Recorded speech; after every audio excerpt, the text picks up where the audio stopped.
international organization where India says, we will bring leadership to the world. We are building a lot of infrastructure.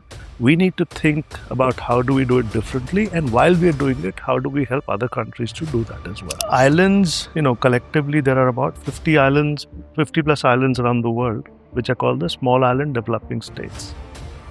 Our own Lakshadweep are part of this sort of group of islands. We are sitting in Delhi. It's very hard to imagine life in an island.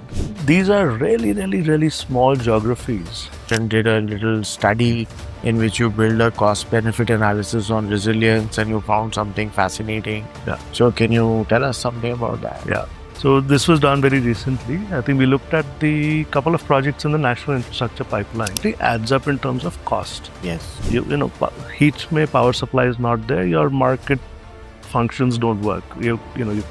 Education doesn't work. A lot of things don't work when infrastructure fails.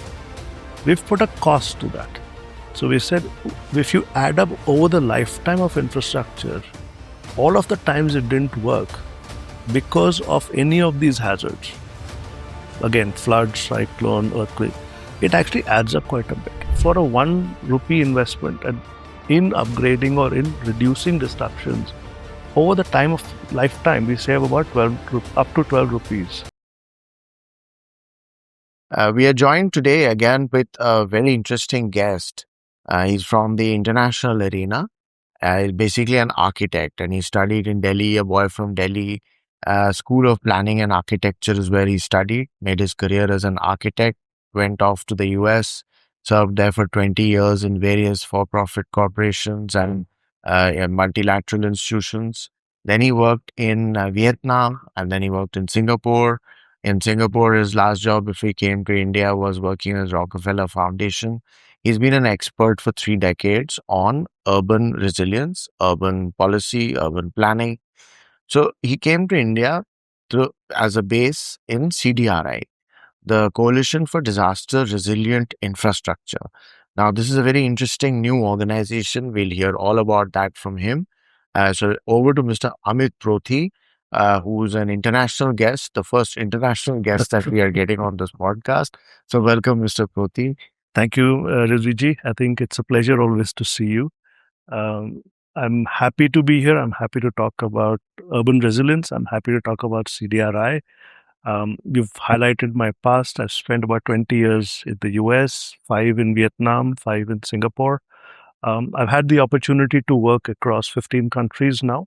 And over time, I've learned how urbanization and resilience need to be thought together, which I'm trying to bring through practice at CDRI. So what is this CDRI? Like, why was it created? Can you just take us into the background? Sure. So the Coalition for Disaster Resilient Infrastructure was launched by the Honorable Prime Minister of India in 2019 with an ambition to become a global leader on how we build, upgrade infrastructure in the future from a more resilient point of view. So what that means is that when we have cyclones, earthquakes, floods, and infrastructure gets damaged or doesn't perform, it affects all of us. It affects our ability to move around. It affects our children to go to school, etc., etc. So how do we make sure that that infrastructure doesn't get impacted by changing hazards in the future and today? The coalition is really an international organization where India says, we will bring leadership to the world. We are building a lot of infrastructure. We need to think about how do we do it differently. And while we are doing it, how do we help other countries to do that as well? Coalition now has 67 members. So we have about 55 countries that have joined this coalition and 12 organizations. India recognizes CDRI as an international organization. So that's in a nutshell what CDRI is. So it's an international organization incubated by India, headquartered in India, but with 55 countries as members. Yes. Can you give us a general picture as to which are these countries and the 12 organizations? So the countries are really from all around the world. We have countries in Africa, about 10 countries in Africa. We have the African Union from Africa, which is a member. We have around 8 to 10 countries from the Americas, so including Latin America. So Brazil is a member, Chile is a member, Argentina is a member, Ecuador is a member, US is a member, Canada is a member, We have members from the Caribbean. So Jamaica is a member, Dominican Republic is a member. We have members from Europe. So we have Italy, Germany, United Kingdom, European Union is a member. We have members from Asia. France. France is a member. From Asia, we have Japan, which is a member. We have Vietnam, which is a member. Of course, India is the founding member. We have Bhutan, Nepal, Sri Lanka, Mongolia. From the Pacific and the Caribbean, we have Australia as a member, New Zealand as a member, we have Fiji as a member, and several other island states. So 55 countries across the world have actually joined this coalition. Amongst the organizations, the United Nations has a DRR, UNDRR. They are a member, they're a founding member. UNDP is a member.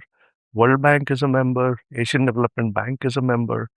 So we're really sort of growing in terms of our constituency, both from countries as well as international organizations. That's absolutely brilliant. Very nice to know that an organization incubated in India now has acceptance from so many countries all over the world, from all the different continents. So the representation of infrastructure and sectors which are impacted by completely different types of disasters Yes. is what you must be seeing all the time. Yeah. So that's a very interesting point. So we'll get to that shortly. Sure. First, please tell us more about the organization structure of CDRI. How does it work? What is your role as DG of CDRI? So we are headquartered in New Delhi. We're a small secretariat headquartered in New Delhi to manage this coalition. I'm the Director General, as you just said. We've been in existence for the last 6 years. We have a staff of about 80 now. So we have people in Delhi who are building this agenda with the coalition members, some expertise sitting within the secretariat, but then also getting expertise from the members. Okay. One of the things that we're trying to build is when countries join us, we're also seeing how their expertise can be brought into the coalition. So, for example, if France has joined us, France has good expertise in PPP arrangements, for example, or other kinds of sectoral expertise, which we then say bring to us to help countries that need it. So, we're trying to create that kind of a mechanism where the Secretariat creates opportunities for members to benefit and countries bringing expertise through the coalition to benefit those members. One simple example I'll give you. Italy is very good with earthquake engineering and landslides related disaster prevention in the infrastructure space. They're working through the coalition with India, with Bhutan, with Nepal, with Sri Lanka to see how that expertise can be brought into these countries. So we're trying to see how we facilitate access to funding, access to expertise, access to good examples through pooling in resources from the member countries to countries that need it. So essentially, you would be calling their experts, getting them to connect with these countries which need the help. Yeah. So you're basically a very nice knowledge clearinghouse. I would not say knowledge clearinghouse. I think that a lot of knowledge has to still be put together. Yeah. But that sharing of practices that one keeps talking about, we recognize that places, even in India, for example, even across states, for example, the demands are very different. The capacities are very different. The understanding of, when you're building a road and has to be landslide, it has to, if you're building in geographies which are landslide prone, how do you learn how to build a road which doesn't get affected by that landslide? You either say, I have the expertise in-house, or you say, I go to the market to get the expertise, or you say, I learn from a different state that has the expertise, or you say, national government help me, or you say, the MDBs I'm borrowing and you give me that expertise. So what we are trying to do is trying to see what is the on-the-ground need in member countries. And again, they range, from states in India. Sikkim has a different need. Himachal has a different need. Fiji has a different need. So we're trying to understand what that need is and then accordingly find who amongst the membership has some of that expertise that can be brought in, or what is the new knowledge or new codes or new practices that have to be brought in to help the on the ground need that countries are coming up and asking us for. Okay, so that's great. And you're getting cooperation from other countries. They are providing their inputs and everything. Yeah. So where do the demands come from? Where, like, what this is, we need some help on this specific aspect. So, it starts off with when a country joins. The first conversation is I'm joining you because it's an agenda that is important for me. For example, Namibia has just joined us from the African continent. And when they joined us, they said, we're joining you and we want to help you, please help us with coming and building a resilient strategy for our cities. So it just starts at that point, that initial conversation of the countries are joining us either to support the agenda. So the France, Italy, Germany, etc., wanted to support India's leadership on a topic that is gaining more and more momentum globally as part of the larger. So resilience falls under the disaster risk reduction domain, but more and more it's also starting to fall under the climate adaptation domain. So as we start to talk about what our country is doing for climate adaptation, what is India doing, resilience is starting to come up as an important topic that countries are trying to build capacities in. So the countries that have good understanding are saying we'll help through this coalition. The countries that are new are saying we want this, we don't understand, we're building infrastructure. Can you provide us those services? So it will come literally to the secretariat in some conversation. And then we start to unpackage that and say, okay, Namibia, you said you wanted to understand urban. What is your context? Where do you stand? What do your regulations look like? Let us bring you expertise to start to unpackage that and then repackage to see how you can come up with such a strategy. So do keep giving us examples of whatever, some live cases or whatever, if anything comes to your mind. So in Odisha, for example, we had, Odisha gets hit a lot by cyclones. Mm. And the cyclone Fani impacted the infrastructure quite heavily.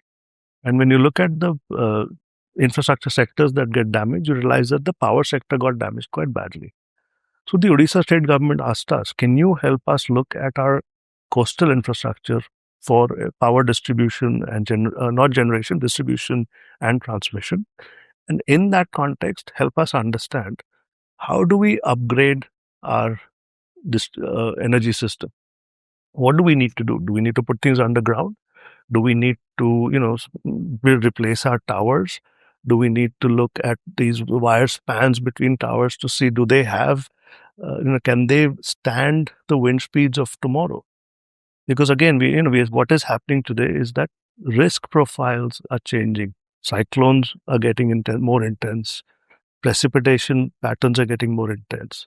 So in that context, in Odisha, we actually came up with a methodology to help the Odisha state government look at their entire coastline, all of the distribution and energy distribution and transmission of the power infrastructure, and came up with a methodology of saying if you need to upgrade, here is where you need to concentrate and upgrade because these are the most vulnerable points in your system. That's one example. In Chile, in Latin America, they've reached out and said we have a high dependency on hydropower because of climate change. Precipitation patterns are changing, and we need to understand we have good capacity which knows how hydropower is generated. What we are not sure of, how do we factor in climate change and tomorrow's risk profile in our hydropower generation? Will we have the same amount of precipitation falling? If it is not falling, what do we need to do? What are the practices we need to put in place? So we've actually gone and gotten them expertise, which have just started to say how Chile's hydropower system can be more resilient because of changing climate in the future. Again, these are just some examples. I'll give you another one. Dominica, the island of Dominica is about 25,000 households, very small. The islands around the world, they're very small in terms of their size, but they're highly vulnerable to climate change. Dominica was hit by Hurricane Maria. A lot of their housing stock got damaged badly by hurricanes. They don't have the capacity on the ground to know how do they upgrade their infrastructure. So they reached out and we provided them a technical study, came up with an entirely new housing code for them to say if you invest $1,000 into this house, you can upgrade it in this different ways. Your roof can be anchored it better, your windows can be done differently. So we've given them the entire template, which is now being put out to see who amongst the MDBs can support that upgrading program for housing in Dominica so that tomorrow's cyclone doesn't damage that again. So, because the houses will become more resilient, then there will be insurance companies coming forward to give them insurance as well.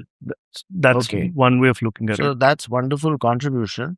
So there are these small island states, especially in the Pacific, that are primarily your members. Yeah. So they also have similar problems. Can you give us some picture of what kind of problems they have? Yeah. The islands, collectively there are about 50 islands, 50 plus islands around the world, which are called the small island developing states. Our own Lakshadweep are part of this sort of group of islands. We are sitting in Delhi. It's very hard to imagine life in an island. These are really, really, really small geographies where you may have had a settlement for thousands of years, but today because of either sea level rise, we're seeing sea level rise, which is actually reaching a point where islands can get completely washed away. We saw that in the tsunami in the Andamans, right? The whole community got washed away. More and more, we are seeing that the islands are at greater risk because they're very small in size. Little bit of changing cyclone speed affects them. Sea level rise affects them. Coastal erosion affects them. Earthquakes affect them. We had an example because the undersea cable that is connected them to the world, to the entire world in terms of communication, got damaged, and for a week the whole world didn't know what was going on in that island. Today we have we know exactly kya ho raha hai in DC or other places, but can you imagine that for 1 week we have no idea what's going on an island because it got hit, the communication broke down. So islands have their own unique resilience challenges. A lot of them are often dependent on just one piece of infrastructure, one port or one airport for connectivity. So what we're trying to do is how we're trying to see how we support these island nations to strengthen their infrastructure. So in Dominican Republic, we're looking at an entire risk atlas for the entire island to see when you're building an infrastructure, where are your weak locations? Where is it that you could actually get more damage because of a cyclone or a flood? How do you address it? We're working right now with about 25 islands around the world. We're doing similarly with Fiji, looking at early warning system. With Dominica, I already mentioned housing. In Haiti, we have helped them with the new building code. In Mauritius, we are looking at water security for the northern island, which is again the water supply is heavily dependent. The northern city is very heavily dependent on an aquifer. The aquifer is getting salination, and so if your water supply gets damaged because of salinity, it affects your ability to provide water supply to your community. So we're helping them to see how they can secure their core water supply from salinity and ensure water to their communities. So we're trying to do this across about 25 islands at this point. So over these 6 years, what kind of specialization has CDRI acquired on what kind of disasters? So I would say the coalition has become sharper with the understanding of risk in across infrastructure sectors. Um, Before we existed, there was not a lot of focus on infrastructure. Today, what we are able to say is that across different countries. So, for example, I'll give you in Brazil. So, let me step back for a minute. We've built a database of risk for the entire world. So, one of the specializations that I would say we've done is we put a set of data together, a risk model that we've built for the entire world, which allows countries to recognize risk. Abhi kya hai ki we don't have a good understanding of, is my road net, should I worry about landslides or earthquakes? If I'm a utility infrastructure provider and I have to provide you water, I'll build my pipe system and but do I need to think about tomorrow? Is this an earthquake prone zone? Is this a zone where cyclones is going to impact my utility? So These risks from different hazards vary across countries and across sectors. Today, I can say that in Brazil, they don't have a cyclone problem. They don't have to worry about the power system, has to worry more about floods and earthquakes, but not about cyclones. But I can't say that for the power sector in Fiji or the power sector in Chile. In Chile, they have to worry more about floods, actually less about floods, more about earthquakes.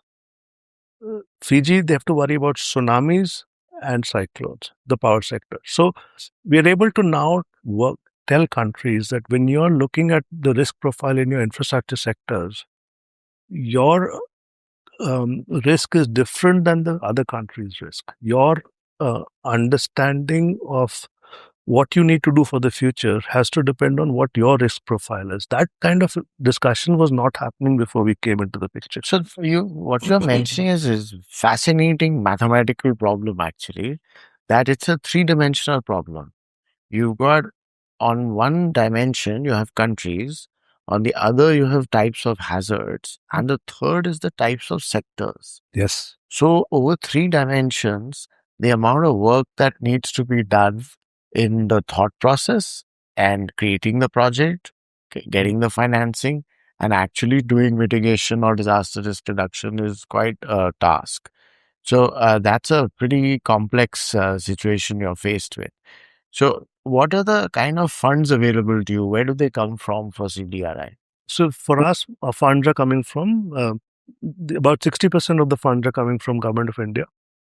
We've raised funds from governments of UK, Australia, the European Union, and then a lot of expertise is coming to us. So before USAID went away, US government had put experts with us that they were paying for. France is doing the same thing. Netherlands is doing the same thing. So in terms of our resources, we are only providing technical assistance. We're not building anything. Building a piece of infrastructure building a road costs 100 million. Resilience aspects, they may be 1 or 2 million. So what we are trying to do is we are trying to see how we do partnerships with the financiers of infrastructure. So the national governments. You're familiar with some of the work we're trying to do with the National Disaster Management Authority when they're supporting anything that has infrastructure element to it. We can help with technical studies to make that more resilient. In Papua New Guinea, again an island, the government is building roads. And we have come in and said, here is a way of building those roads from a resilience point of view. So we are not doing the investment in infrastructure.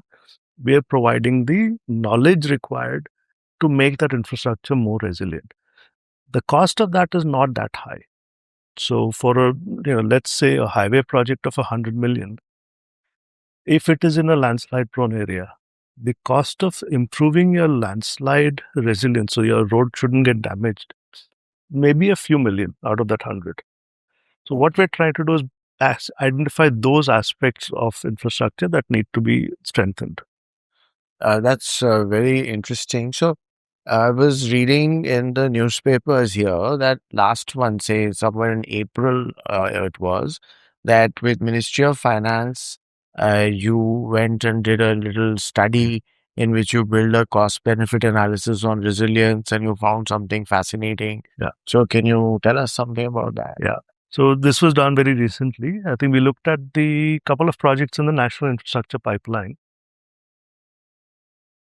What we are finding is that when you, let's say a railroad or let's say a road or a power line, when it gets disrupted because of a cyclone or earthquake or flood, etc., when it is not providing services, there is a downtime.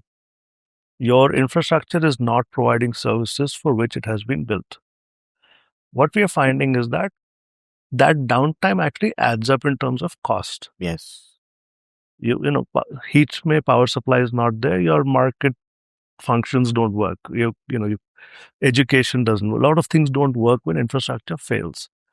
We've put a cost to that. So we said, if you add up over the lifetime of infrastructure, all of the times it didn't work because of any of these hazards, again, flood, cyclone, earthquake, it actually adds up quite a bit. That's a cost to you. That's a cost to you when you're providing services. Now, if you address that upfront, if you say that, okay, during a cyclone, I'll make sure that the power supply does not go down, or if it goes down, it goes down for a very short period of time. The investment required to secure that this reduction in disruption has a cost saving over the lifetime. And what we have found is that for a 1 rupee investment in upgrading or in reducing disruptions, over the time of lifetime, we save about up to 12 rupees in terms of disruptions that are not happening. So this you because physically demonstrated through data. So we built a whole model to do this, where we said if you look at all of the cost over time from disruptions, of course it's modeling, and we understand today what is the cost of investing in, let's say, landslide prone road. In our hillsides, we know this problem of landslides stopping, roads get backed up for days sometimes. When you add that up for 30, 40, 50 years for the duration of that infrastructure, that cost versus what it takes to actually make sure that put a little bit more to make that landslide mitigation work. Not happen. The landslide should not happen. The landslide shouldn't happen, or if it is happening, it's not disrupting the entire road, or if it is a big one, you're able to go back very quickly and restore. If you can take all of those into account, or you do maintenance. If you factor in maintenance upfront and say, okay, let me quickly go before monsoons, check this condition of the road. Am I seeing areas which maybe there is some indication that there might be a landslide? Can I go and shore up that area immediately? The cost of all of that is actually much less than the disruption that we're going to suffer. So this is the cost benefit analysis that we've sort of been able to demonstrate across the couple of sectors. Again, these are very early stages still. This is we'll like continue to build studies. These are pilots. Yeah. So which sectors did you? So we looked at power, we looked at roads. We are trying to see if we can find some examples in the rail as well. Power, road, and rail. Okay. So I remember that there was a very interesting study published on India on the resilience of infrastructure, especially in the power, the transport, and the telecommunication networks. So can you tell us about that report? It was very much talked about. So we worked with Department of Telecommunication. Yeah. We worked with them quite closely and looked at 5 states across India, different geographies. Because again, I think when we think about resilience and we think about the risk profile in India, we have coastal states, we have hilly states, we have states like Assam, we have states where the geography is different. And geography is different, we're building infrastructure that is similar. Towers that are going to be for telecommunication across the hills or the coast. We've tried to work with the states, with the Department of Telecommunication and with some of the states to say, how do you need to think differently? So how does Himachal need to think differently from Tamil Nadu when it comes to your telecommunication infrastructure? And how do you understand, or do you understand, that when you're building in the hill, what happens if your tower collapses? If your tower collapses, are you able to rebuild? Getting a new tower to you is not easy. Getting backup supply or backup is not easy because of a hill condition. In Tamil Nadu, maybe because of the coastal geography, your risk is different. So we've tried to understand this across 5 different states, put that into SOPs for the telecommunication department to issue out. So some of it is as basic as if there's a cyclone coming, they were very good at understanding how to, for wind speeds, like extensive wind speeds, how to make sure that your tower and your system didn't fail. That they understood. What they weren't necessarily doing was, some of your equipment is in an area that may get flooded. They hadn't necessarily factored that in. So some of those nuances of how infrastructure gets disrupted, because one hazard may lead to some other problem, that systems level thinking was not quite there. We've been helping working with the, so some of the new SOPs that are coming out are starting to be a little bit more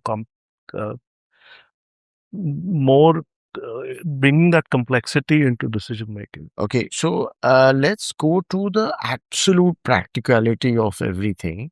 And how does a district collector in a district in India or in Sri Lanka or in a small island state, if he is told and he hears this Or podcast, she, he'll say like, yeah, what he or she, of yeah. course, what should I do to build resilience? So, how would you advise that gent or lady? Yeah. So, infrastructure or risk, if you start with the understanding of risk, understanding of I'm in a certain geography, there are certain factors that are going to affect my risk profile. So if I'm in an area that gets flooded heavily, or if I'm in a coastal area, or if I'm in a hilly mountain where landslide is a problem, if you can start with basically understanding the risk profile of your district, and risk profile may include multiple hazards. So you may be in Assam where flooding is a big risk, but you may also have, some remnants of cyclone coming as a risk to you.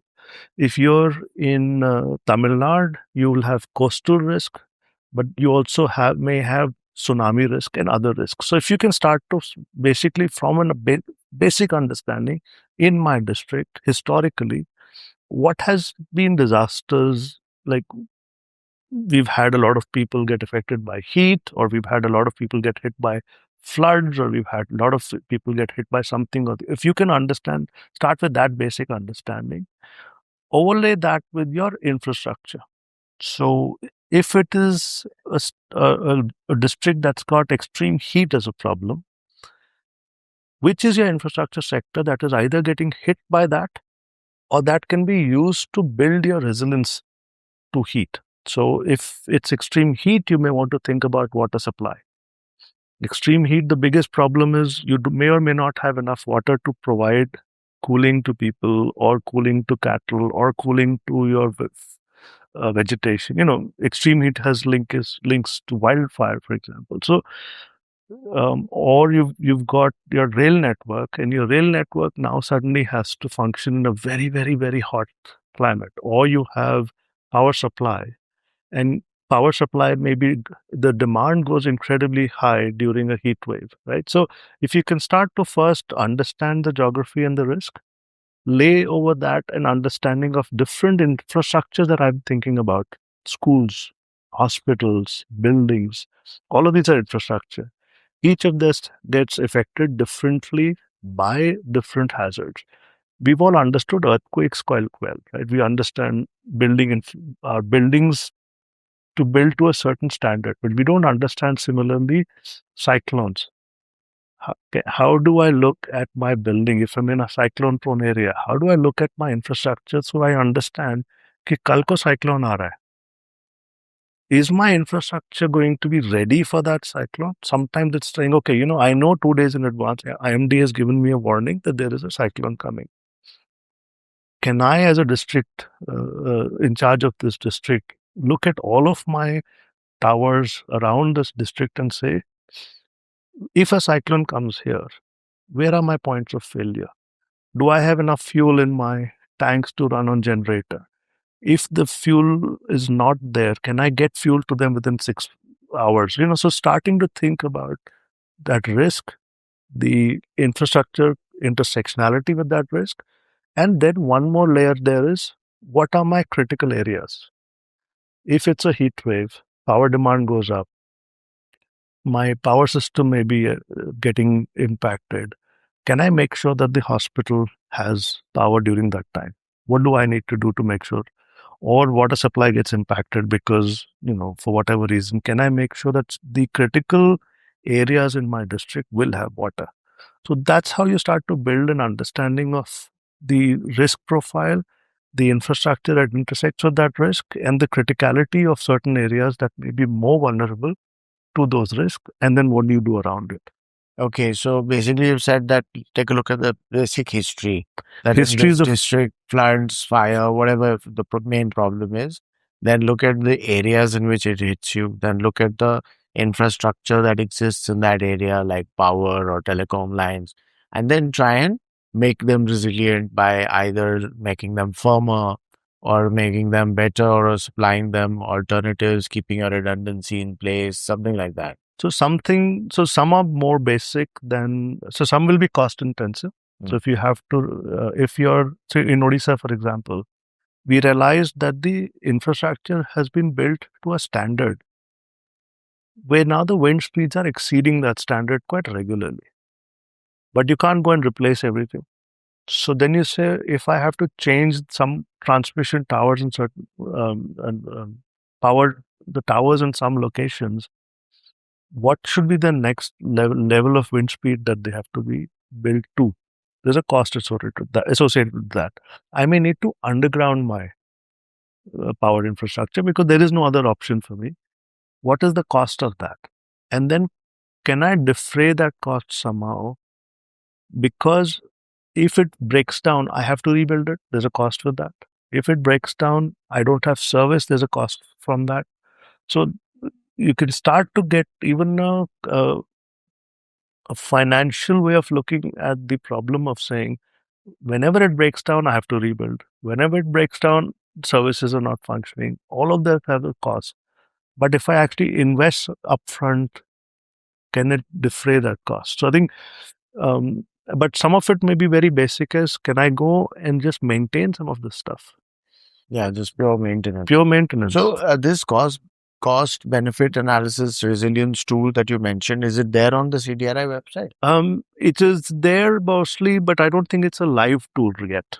So they can, if a district magistrate wants to connect, he can call up CDRI and ask for help. It's not live yet. So the next iteration of it we're trying to see is where it can it become an interactive tool. Abhi we are not there. Abhi we are just basically saying that we know the methodology. It's still a report only. It's not a live tool that you can actually go and, ideally, from what I would love to see, that's what you like. It should be interactive. We should reach a stage where if you're sitting in your district and saying, this is my risk profile, this is the infrastructure, what can I do? What will it cost? So the most important thing that you said right here was that you can't rebuild everything suddenly all over again. You have to do it slowly, bit by bit. So that means with every new piece of infrastructure built must be built carefully. Built to, if it's a cyclone prone area, wind speeds which are higher than what it is now, what it is assessed by experts. So you have to plan for the future, which is going to be even more gruesome from the heat and rain point of view. Yeah. So the water word that keeps coming into what all you're saying. So floods are rising. Urban floods are becoming a serious issue in the whole country, at least, and especially in all other countries as well. So what is a water resilient infrastructure system? What can it look like? Yeah. So I'll bring the climate dimension to this. What we are seeing now is, because of global warming, we are having more intense rainfall in shorter periods of time. We saw that in Bombay. We've seen that in Canberra. We've seen that in Spain. Because of global warming, clouds are actually able to hold more water as we speak. So intense rainfall falls. Our systems sometimes are not designed for that intensity. So on one side, we have to think about how do we handle additional rainfall that's coming in, because if we don't handle it, it becomes a flood. So what is the infrastructure dimension that will allow us to reduce, to manage that water, the additional water, so that we don't end up seeing that becoming a flood? That's one side of the problem. The other side of the problem is that shorter duration of rainfall means more spread between rainfall events, which means more drought. There's a paper that came out in Nature, like I just was reading about it this morning, which says that when you have intense rainfall falling, land is has only so much capacity to absorb that rain. Now, when it doesn't absorb all that rain which goes into your aquifer, it stays on top. It's, even if it's not floods, surface water evaporates, which means we actually lose water because of evaporation. So today, if you're a water supply manager or you're a water management, if you're coming from that world of saying, I need to factor in when we have excess rain, I need to manage it and store it so that I can provide it for later time. When we have longer period of duration, I tap into that supply. I now need to understand, how do I factor in that additional water that's going to come and manage it over a longer period of time for which that drought lasts. In cities, some cities have done this well. Singapore is always well recognized for an incredibly well managed flood system. Singapore gets intense rain, and if you've ever been there, it will like within 15 minutes it'll have an intense rainfall, and then sun will be shining in the 16th minute. It's like that kind of. They're able to manage it. They built their entire infrastructure. It's costly. It relies heavily on technology. It requires a lot of storage. They've done it. They're well recognized for it. Even they are starting to now say, I will not be able to plan my city to be so that there's never a flood. They're now saying that there will be moments that we will get flooded. We just cannot handle the excessive water. What they're starting to say is, knowing that I know there will be a flood, what else can I do? Can I make sure that you're not driving in the flood? Okay. Can I make sure that my whatever community is affected, it doesn't impact them negatively? They've started to look at, there's a new concept coming around which public parks are being used to store excess water. Okay. This is something that's coming more and more now.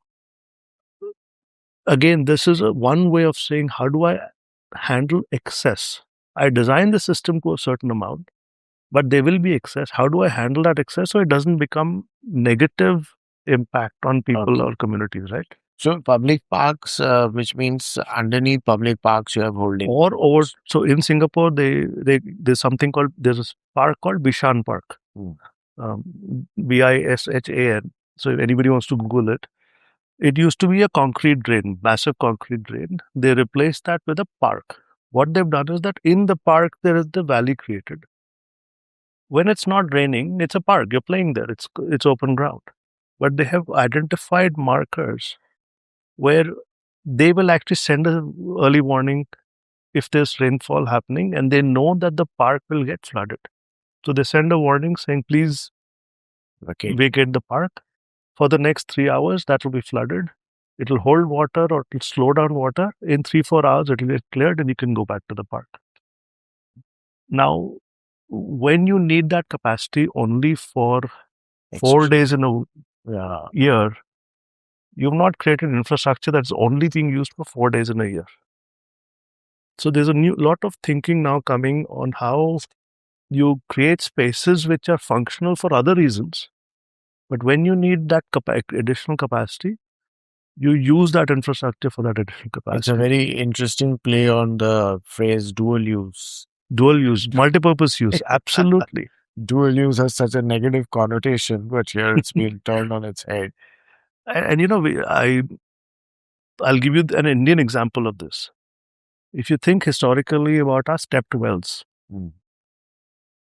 our stepped wells were designed as a water, like rainfall will flow. This is a well to provide the community water, but it's also a place that people come and gather. They're designed to be a public space.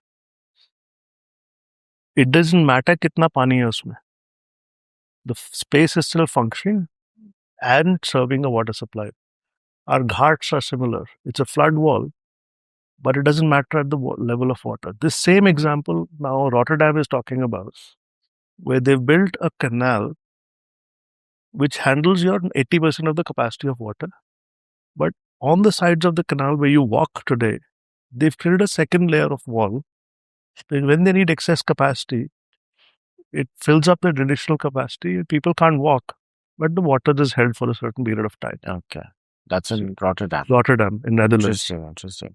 So in the time that you were working in Singapore, you were working with Rockefeller Foundation on the 100 Resilient Cities program. Yeah. What was that? Did it cover Indian cities and what was it? Yeah. So 100 Resilient Cities was a program that the premise was, how do we help cities around the world address resilience, and that's the only work we'll do.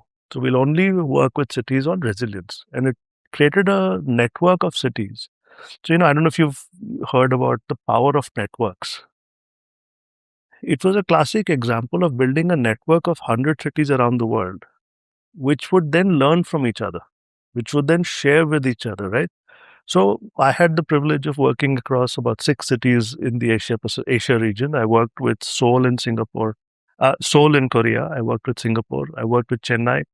I helped set up an urban resilience unit at the National Institute of Urban Affairs in India, which has now become the climate center for cities. What we were trying to do was each city was getting a certain amount of support to come up with a strategy. So we would help. So we helped Seoul, for example, to come up with a resilience strategy on what they should do from a resilience point of view. We did the same for Singapore, Chennai. In each, the questions that were being asked within the city context were very different. Seoul is a city that was built very, very quickly in the 70s and 80s. If you are familiar with the Korean growth story, Korea grew very quickly from a developing to a developed nation in a very, very short period of time. A lot of infrastructure was built in the city of Seoul to handle, and this was built well at that time, but it was built very quickly. So Seoul's problem today is, where is my infrastructure going to fail? In 40, 50 years, 1970s, 80s, infrastructure is about 40, 50 years old. Their biggest concern was, I need to understand where will my system fail, because I'm not necessarily building new. I need to upgrade to handle. And I'd rather do the ones that are about to fail first. And that's also a society that takes failure very seriously. It's so a lot of the emphasis of that strategy was to understand long-term infrastructure, the upgradation needs at this point, understanding where failure, so use of technology, etc., to understand where that system could fail, whether it's roads, again, power, etc. In addition, they were also very concerned with social resilience. So, loneliness. They realized that their elderly population is now living more and more alone. And they said, when there's a heat wave, for example, how do I ensure that I don't have people dying? So, what do I need to do? So, that was their focus. Singapore, similarly, I talked about the flood and the understanding that it will flood.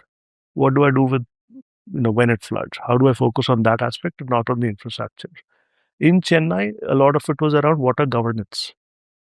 The challenges in Chennai was, it floods partly because we're not handling the water very well. We have a governance challenge. So how do we address that? Different departments doing different things, different state versus city. There's a lot of governance related challenges in the water sector in Chennai. So that became the highlight.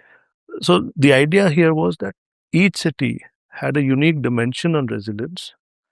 We were trying to not only understand that, but then also linking different cities that had similar problems. That's where the power of the network became important. Okay. So basically doing the risk analysis of resilience of that city and then linking them and learning from each other. Interesting.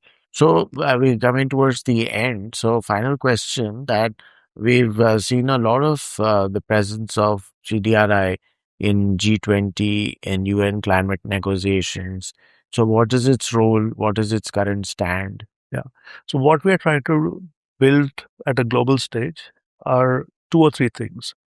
One, we're trying to make the economic argument for resilience. So we're trying to convince governments that resilience costs, like damage to infrastructure, is a huge cost on their books. Countries go into debt because of disasters and don't recover from that because they spent a lot of time just reconstructing till the next disaster hits. So we've done analysis to show that the cost of disasters today, just the direct cost of disasters, is about $800 billion around the world. Annually. That is about 1/14th, or that is about 14% of your annual GDP growth. Oh my God. When you look at the economic impact of that damage, it's sometimes 7 times the cost of the actual damage. Okay.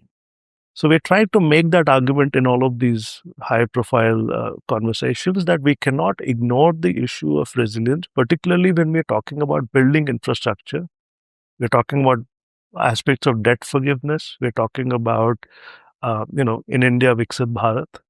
We're building infrastructure. We're asking for the world to support infrastructure in Africa. We're asking the world to support infrastructure building. How do we right now factor in these aspects of bringing in resilience? We are making the economic argument at the highest level. We are making the argument for capacity sharing. There is a lot of need for engineers to be trained differently. Others, how do we support that through sharing capacities, sharing technologies?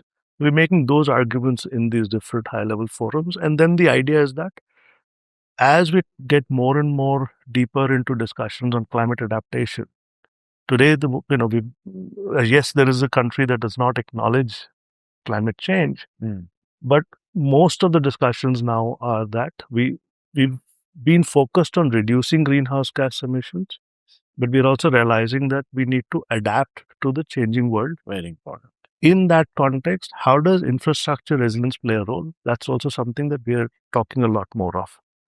Excellent. So it's been fascinating chatting with you. Thank you for joining this podcast, and we shall hope to meet again. Thank you so much, Rizviji. It's always a pleasure. Bye.